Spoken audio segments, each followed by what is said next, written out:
today's episode, we're going to be going over how to color grade slog footage inside of DaVinci Resolve. In this episode, what you're going to be learning is how to set up your timeline to properly color correct your log footage and how to create an easy color grade without doing any crazy advanced color grading techniques. It should be able to be something that you can apply to basically anything, and you don't have to go into the nitty-gritty of how to do a whole bunch of stuff. I am using the paid version of DaVinci Resolve. If you do not have the paid version, some of the nodes you won't be able to use, and I would just suggest getting the paid version because there's so many more powerful things that you can do with that paid version. I have here a couple of clips from a recent project that I just worked on and did the color grading for, and this was shot on the Sony a7S III and slog 3, and I'm going to go ahead and show you how to create the timeline and how to go ahead and start to create the look that we're going to be going for today. So first things first, I have already created a timeline, and what I'm going to do is just right click the timeline, head over to timeline and timeline settings. Inside of the timeline settings, I'm going to go over to the color tab, unclick use project settings, and just double check the settings that I want. Now, if you're just starting in DaVinci Resolve, it's going to be in DaVinci YRGB. What you need to do is change that to DaVinci YRGB color managed.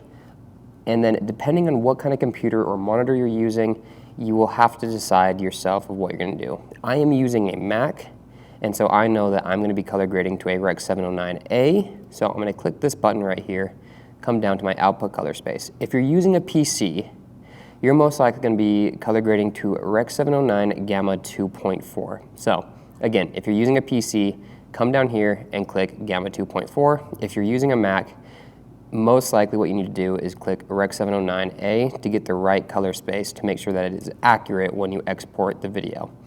I'm going to go ahead and press OK. And as you can see, nothing happens. So the next step that I need to do is color correct this footage to what I just set my monitors to. I'm going to go ahead and highlight the clips over here, right click, and I have this input color space. Now I know these were shot on Sony, so I'm going to head down to Sony, and it was S-Gamut 3, Cine S-Log 3. I'm going to go ahead and click that, and as you can see, it instantly gives me a normalized shot that I can now use inside of my timeline. And this is what the camera was seeing on set during this shoot.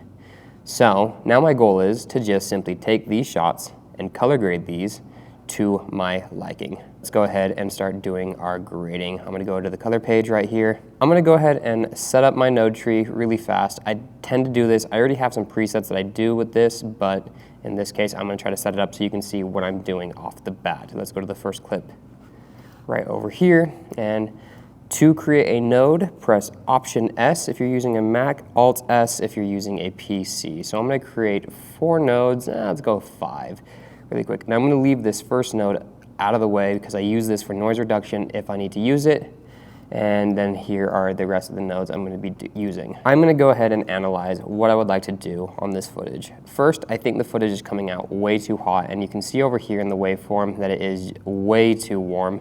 It's got a lot of reds going in it, and I'd rather have kind of a more of an orange and teal look, so I'm going to try to push a lot of blues into the shadows, but I do want to keep these highlights decently warm. But the first thing I'm going to do is just try to normalize this footage a little bit more, and on this node right here, I'm going to use this as my exposure. So if I right click, I'm going to go ahead and label this node as exposure, and you'll see why I'm labeling these down the road as we continue on. I'm going to go ahead and do exposure, and we'll do exposure and white balance on this node label. Exposure and white balance.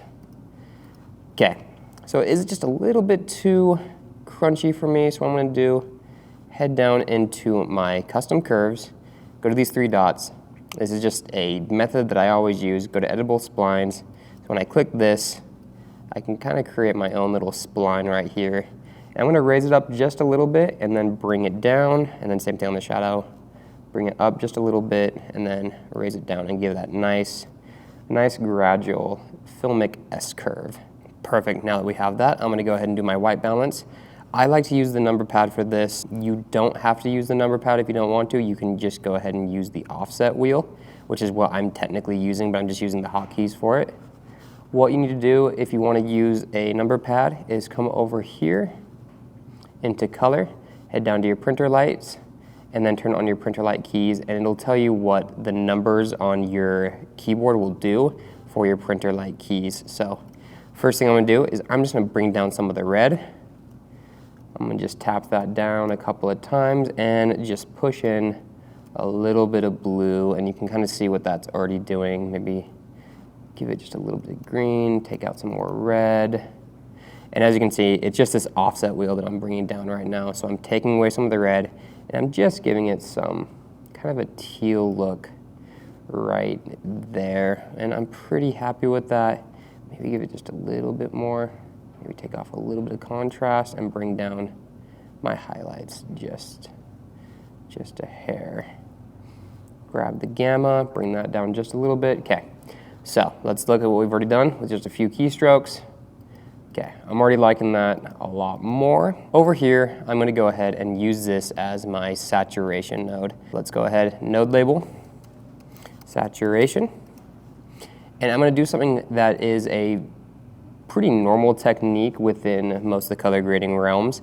I'm going to change this. I'm gonna change the saturation on this just a little bit. Right click the node, head over to color space, go down to HSV, right click it again, go to channels, turn off channel 1, right click it again, channels, turn off channel 3. And what that's gonna do is allow me to add saturation through the color wheels right here. You can kind of see that happening. And this gives me a little bit more control, and it also adds saturation without adding luminance or adding brightness to the image, and just is a much easier to control saturation. So I'm just gonna add just a little bit of saturation to this right there. Okay, again, I'm pretty happy with this. Maybe I'll go back to my exposure, and I'm just gonna bring a little bit more teal into that image right about there. I'm loving where that red's sitting. Perfect. Let's go over to my next node right here, and I'm gonna call this node my look. Fantastic, I have my look node, and I'm gonna come over here to the color warper. And on the color warper, I can actually change the tool to something more like this. I like this one a little bit more. I can understand it a little bit better. Some people might like this guy a little bit more, but for me, I like to use this one. Now for the angle, you can change this angle and it'll change the colors that you're actually using and warping. For me, I always go with a -42. And you can see that gives you a nice teal and a nice orange on the side here. And now what this does is, here are all your highlights, midtones, and your shadows, and you can warp these to get the image exactly what you want. So for me, I want to be putting a lot of blues in the shadows, but there's a few of these highlights I want to have a little bit of blue in. So I'm just going to grab all of these right here, over here on your chroma, click this, and just drag this just a little bit over. And as you can see, it's putting a lot of blue over into these areas right here. And if you even just click right there, it'll, on the image, it'll show you where that node actually is.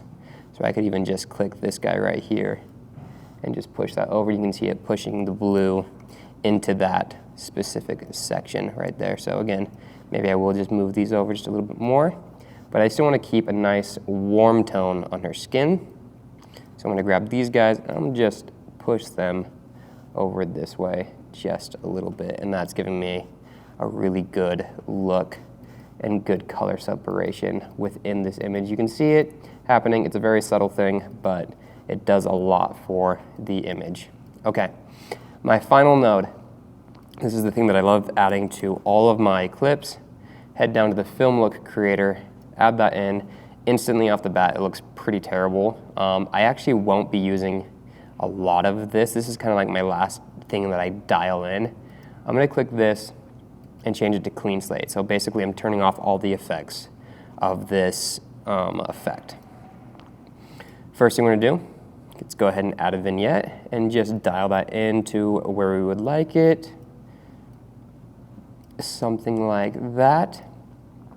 Add a little bit of halation to some of the highlights. I like to bring the halation down just a little bit and make sure that the hue is nice and red. Add a little bloom. This is going to soften up the image a little bit.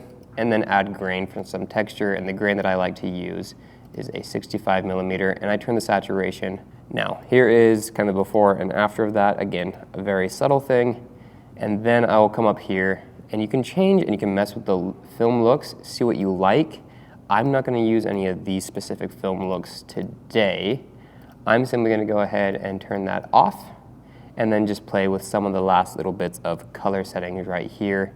Add just a hair more saturation. Maybe maybe add just a little bit of richness for those red highlights, and just give it a little bit of a bleach bypass to bring a little bit more realism into the image. And now you can see what we've created with just 4 super simple nodes.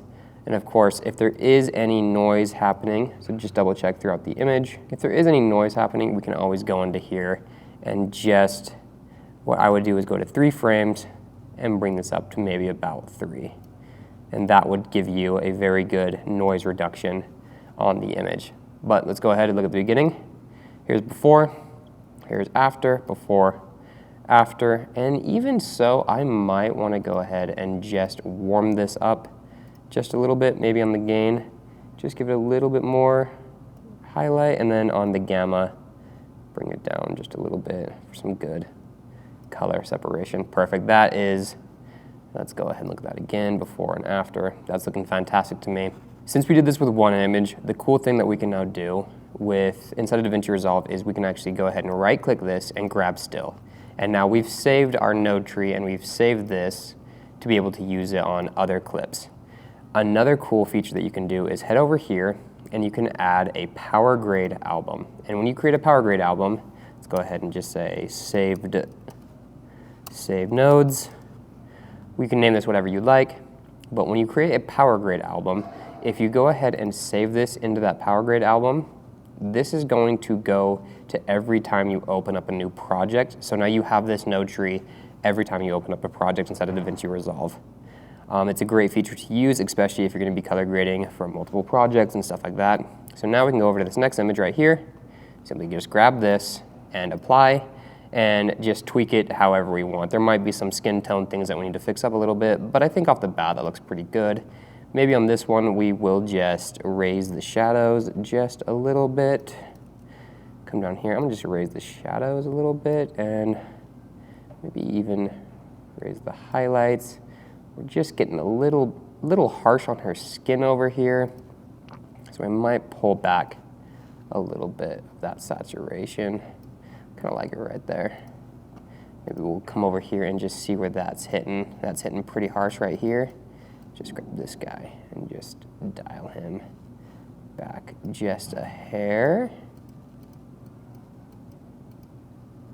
So it's this guy right here. Maybe we'll just dial that guy back just a little bit. Perfect. And that's looking great for me. For this clip, go over this next clip right here. Again, same thing. Let's go ahead and apply that, and that's looking fantastic. I love the color separation that we're getting from that. And the last clip right here, again, I think that looks absolutely fantastic. We have those nice, bright, warm highlights, but nice, cool shadows over in the back, which is giving us a great color separation inside of this image. Awesome. So once you're finished color grading, go ahead and save your project always, and then head over to the Deliver tab and deliver it out. If there's anything else that you'd like to see or anything else that you'd like to learn, go ahead and leave a comment. Please like and subscribe this video.